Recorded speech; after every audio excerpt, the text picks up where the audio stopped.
Here's 5 brutal truths about women that give you an unfair advantage. These things are pretty controversial. A lot of these things might make your stomach hurt even. But the thing is, when you understand these, it'll make you succeed better in dating. And these are things that I've learned because I've been practicing social skills for 4 years. I meet about 100 new women every month. You can do the math on that. And I've been coaching men for over a year now.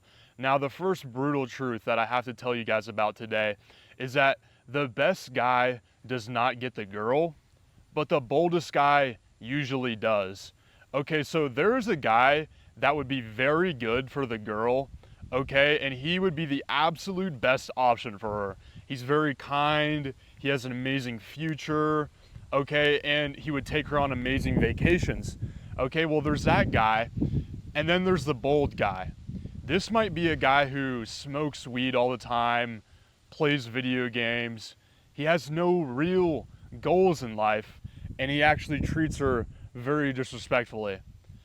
Now, a lot of times, that second guy who doesn't have a lot going for him will end up with that girl, even though he's not her best option, simply because he was the boldest one. Okay, he created a situation in where something could actually happen, but the nice guy didn't because he was actually too afraid to take the risk. Okay, so the bold guy, he's gonna go up to the girl, even if she's wearing headphones, even if it's not the most perfect situation possible. Okay, the nice guy's only gonna talk to a girl if she approaches him, if they meet on a dating app, okay, because he's afraid. Okay, he's afraid to bother the girl. Oh, I don't want to bother the girl, right? To me, this is almost laughable at this point, but it's something that a lot of guys tell me because I coach this stuff. But really, at the end of the day, you're not bothering a girl unless you're bothering her. Talking to a girl is not bothering her. And if you think that is, well, it means you think of yourself as an ogre or something other than a human being. Okay, because that shouldn't be a wrong thing to do. The bold guy, he doesn't do all this moralizing at all. He just takes action. He doesn't even care that it's a good thing to do, that it's a bad thing to do. He just goes for what he wants. Okay, this is the guy that's also not afraid to escalate. He's not afraid to lead the girl to a different location. The nice guy isn't gonna do that, okay? So what the bold guy has is just raw confidence and just the instinct to win. All right, and what you'll find is that a lot of my clients, or what you'll find is a lot of guys who you see succeeding in dating, meaning a lot of women love them, these are the guys who just take action. Okay, so that's the first one. The boldest guy wins.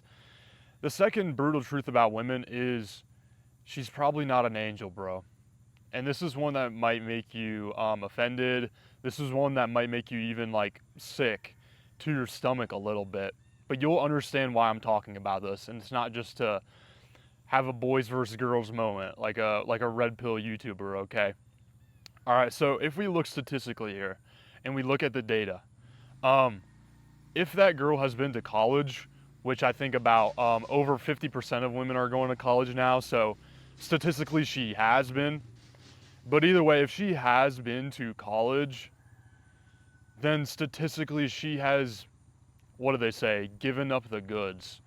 Probably to a guy within a couple of hours of knowing him. Okay, I just want to let you know that right now. That is the society we live in now. It's true. This is true. And I have heard the stuff that I have seen, the stuff that I have heard, straight from the mouth of the horse, it would knock your socks off, to say the least. Now, what am I saying? What is my point with saying this? Am I creating fear?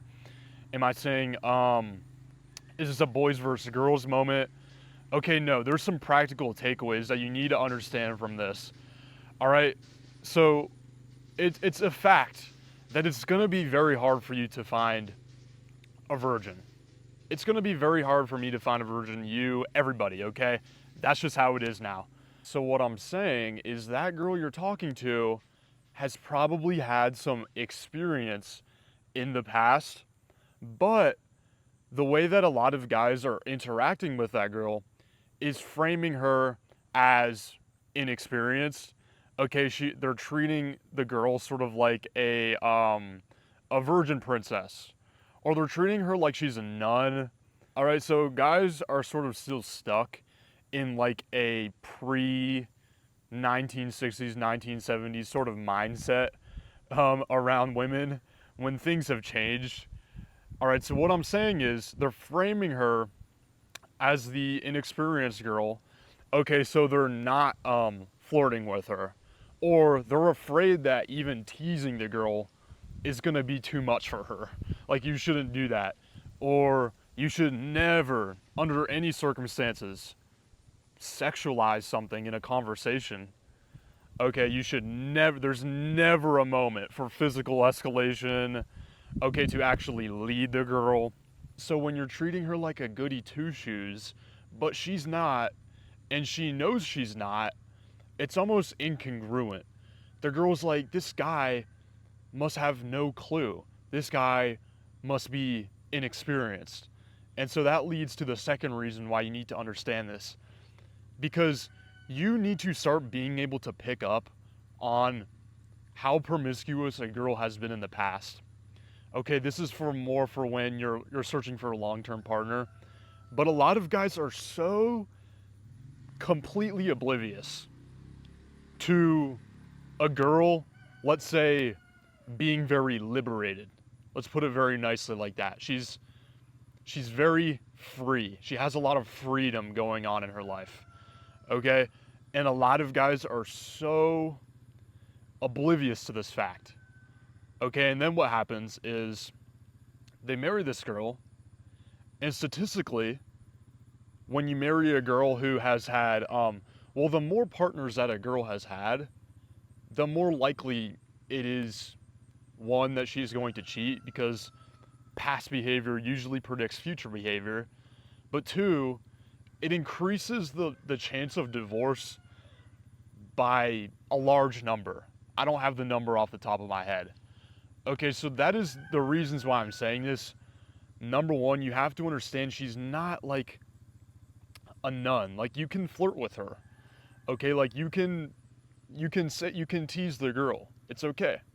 Now the second reason, like I said, is you need to start being able to pick up on obvious cues that the girl's probably not a long-term partner for you, okay?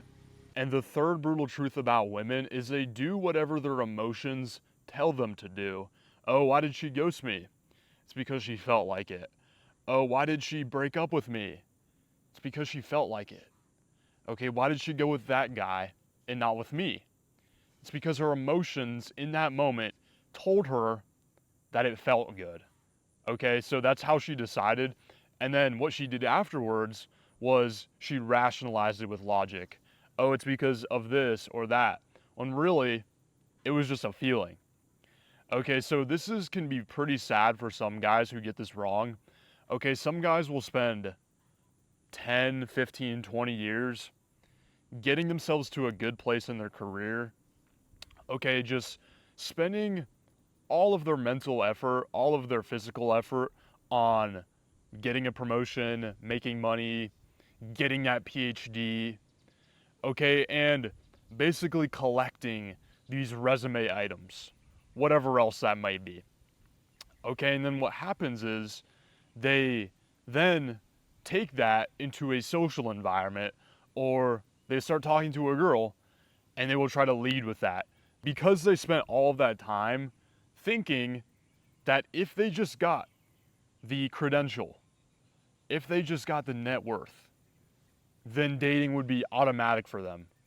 That they wouldn't even need to try with women anymore. That women, it would just be automatic. It's like, oh, I have the credential. Now you like me. Because they spent all of that time thinking that, what happens is they never learned how to express themselves. Okay, they never learned social skills. They never learned how to let go of their old limiting beliefs, how to become really confident in themselves in many other ways. Okay, and so what happens when you take that guy and you bring him around women is the girl she doesn't feel anything around him. Okay, so this is the guy who is in interview mode. So he's asking logical questions over and over. And this could just because he doesn't have practice. This doesn't necessarily mean because he was focused on the wrong thing for years, but it often does mean that. Okay, so he's logic. Oh, what are your hobbies? Oh, tennis?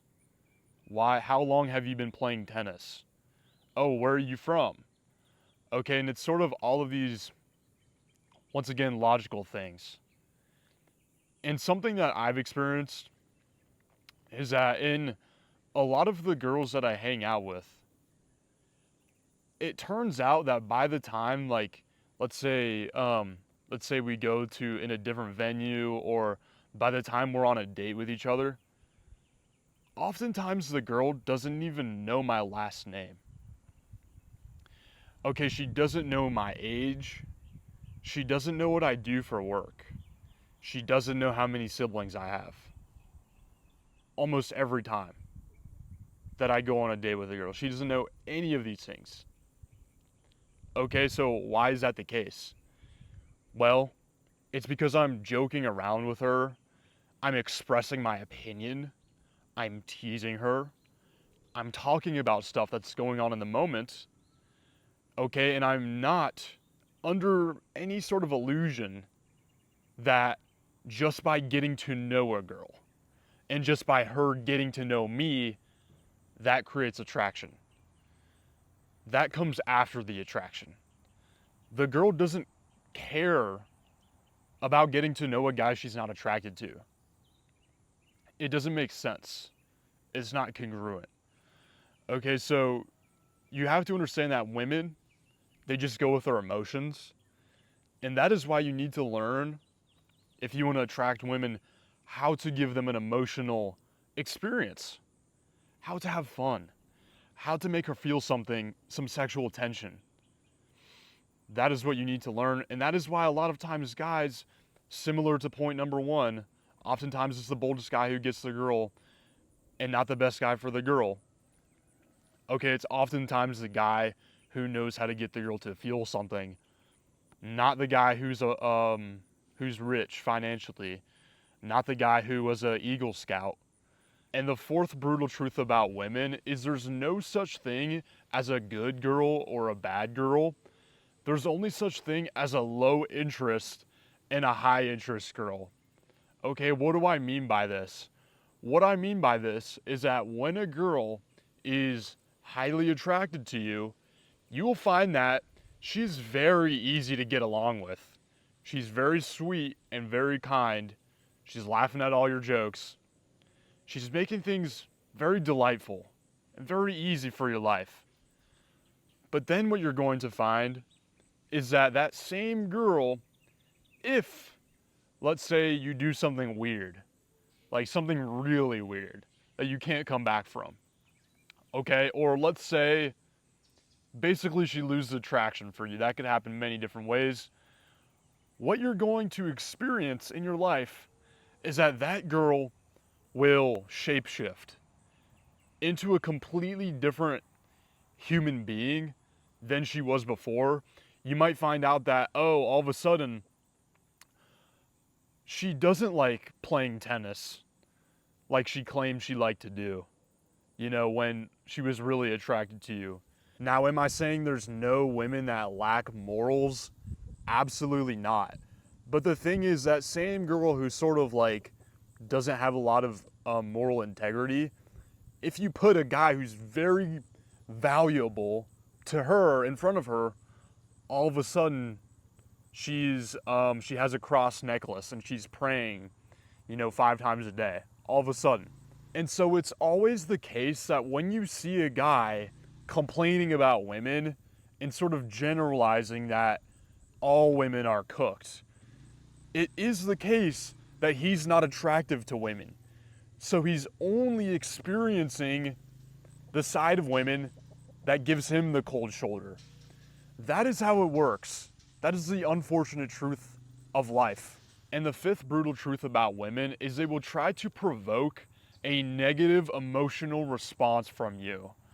Okay, women are hardwired to do this thing that they call a confidence test. Some people call it a shit test. Some people call it a congruence test.